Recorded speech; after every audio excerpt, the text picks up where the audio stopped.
Hey guys, welcome to the channel, and today we are going to change the air filter on a 2015 Nissan Pathfinder, and it's located behind the battery over on the driver's side.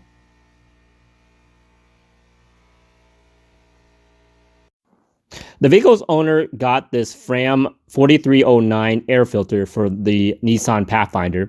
And first we are going to open up the air box, and there's a tab on the right side and the left side of this air box. And you untab it, kind of like pull it up on that metal piece, and then you lift up the top part of the box and you can see the old air filter. And let's try to pull it out. It's pretty easy. You just have to pull it out from this side in the front, and then taking a look at it, this thing is really dirty, so it's time to replace it. So good thing we have a brand new air filter.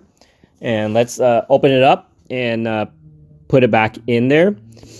Now on the box it says it's recommended to replace your air filter about 40,000 miles or whenever you feel like it's getting dirty. So when you ever get a chance, you should always check your air filter. It's not too hard to open it up and just take a look and see how your condition of your air filter.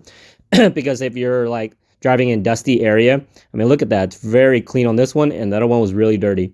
So it's very easy. You just slide it back in the same way. You got the rubber piece kind of like on the top. So always remember how the orientation of the old air filter came out, and then it's not too hard to put it back in. So you just got to press down on the air filter, make sure it seals. So my friend here is going to make sure it, I think I didn't put it in exactly, but all you have to do is just kind of press down on it and see that it's sealed in there correctly and lays flat.